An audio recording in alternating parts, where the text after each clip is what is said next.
O texto chama-se Silêncios e Palavras.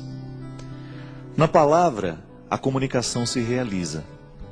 No silêncio, ela se completa. Pois a compreensão se concretiza a partir do silêncio. Há poder em ambos e a sabedoria é usar bem esses dois tempos da comunicação. Dentro de uma composição, as pausas são tão importantes quanto os sons. Uma boa orquestra é aquela que executa bem as dinâmicas das pausas e das continuidades. Mesmo no silêncio da pausa, a canção continua. Não diga as coisas com pressa. Mais vale um silêncio certo que uma palavra errada. O poeta mineiro Carlos Drummond de Andrade recomendava aos poetas: convive com os teus poemas antes de escrevê-los. Tem paciência se obscuros, calma se te provocam. Espera que cada um se realize e consuma com seu poder de palavra e seu poder de silêncio. A recomendação do poeta é sábia e pertinente. Um poema só é bom, se maturado na sementeira do silêncio. Antes de se tornar palavra, a poesia é experiência de vida silenciosa. Os artistas sabem disso, e nós precisamos aprender. Demora naquilo que você precisa dizer. Livre-se da pressa de querer dar ordens ao mundo. É mais fácil a gente se arrepender de uma palavra dita do que de um silêncio. Palavra errada na hora errada pode se transformar em ferida naquele que ouviu, também naquele que disse. Há muitos momentos da vida em que o silêncio é a resposta mais sábia que nós podemos dar a alguém. Na pressa de falar, corremos o risco de dizer o que não queremos. E diante de tudo o que foi dito, nem sempre temos a possibilidade de consertar o erro. Palavras erradas costumam machucar para o resto da vida. Já os silêncios certos, esses possuem o dom de consertar. Por isso, prepara bem a palavra que será dita. Palavras apressadas não combinam com sabedoria. Os sábios sempre preferem o silêncio. E nos seus poucos dizeres está condensada uma fonte inesgotável de sabedoria. Não caia na tentação do discurso banal, da explicação simplória. Queira a profundidade da fala que nos pede calma. Calma para dizer, calma para ouvir. Uma regra interessante para que tenhamos uma boa compreensão de um texto é justamente a calma. Só assim podemos adentrar nos significados que o autor quis sugerir e, consequentemente, mergulhar no mistério do seu texto. Leituras apressadas podem fomentar equívocos. E equívoco é uma espécie de desentendimento entre o que escreve e aquele que lê. É uma forma de obstáculo para a compreensão da linguagem. Na comunicação verbal cotidiana, isso sempre acontece. Dizemos e não somos compreendidos. Diante do impasse, duas realidades são possíveis. Ou alguém disse com pressa, ou alguém escutou sem atenção. Dizer e ouvir requerem silêncio. Só diz bem aquele que pensou antes no que iria dizer. E ouve melhor aquele que se calou para escutar. A regra é simples, mas exigente. Por isso hoje, neste tempo de palavras muitas, queiramos a beleza dos silêncios poucos. Eu sei que muitas vezes nós somos vítimas das palavras malditas. Não são poucas as vezes em que palavras malditas chegam até os nossos ouvidos. Uma palavra pode ser maldita por causa do conteúdo que ela tem, ou então por causa da forma. Hoje eu estava lendo um texto, coincidentemente, falando da música das palavras. E o escritor estava dizendo que para cada palavra há uma música diferente que nós podemos colocar nela.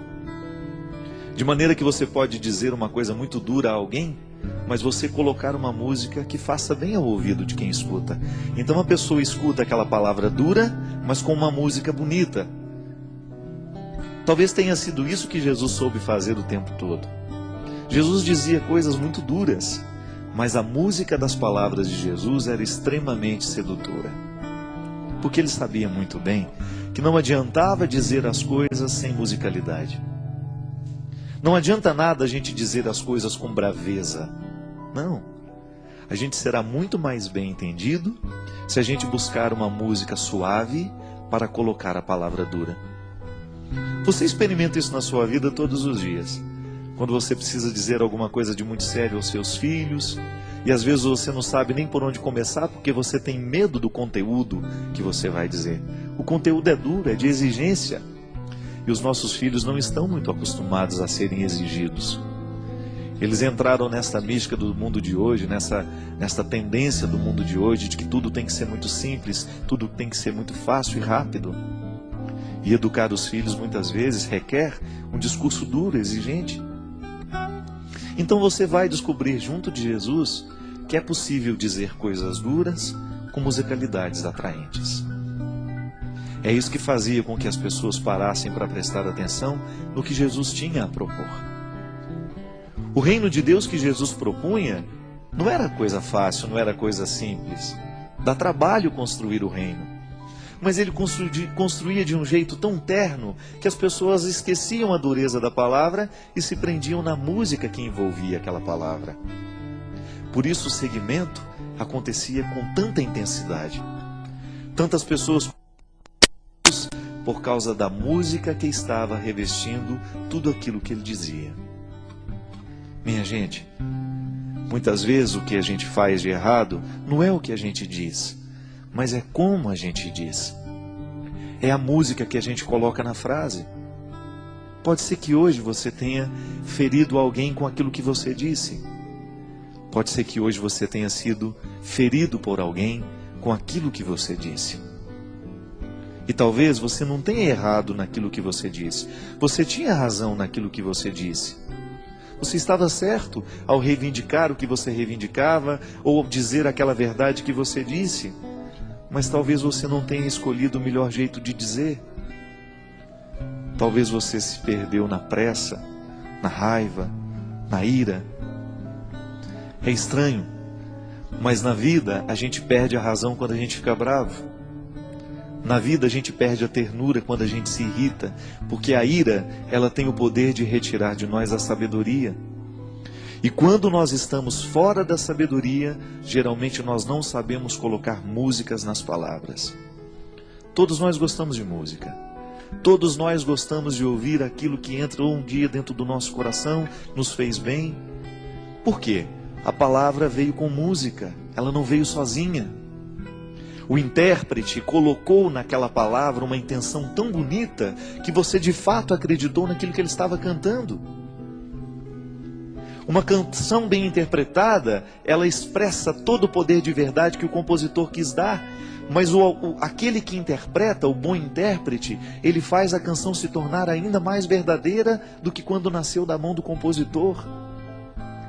Porque ele soube colocar a intenção da voz. Eu, quando dava aula na faculdade de teologia, lá na faculdade leoniana, eu sempre dizia para os meus alunos que seriam padres um dia: olha, cuidado para você não ficar com um tom de voz, um jeito de falar igual a todo mundo. Busque a melodia das palavras. Busque o seu jeito de dizer.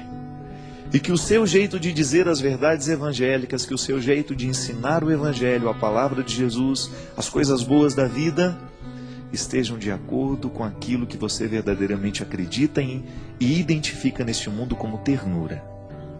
A palavra pode ser dura, mas a música que envolve a palavra não precisa ser.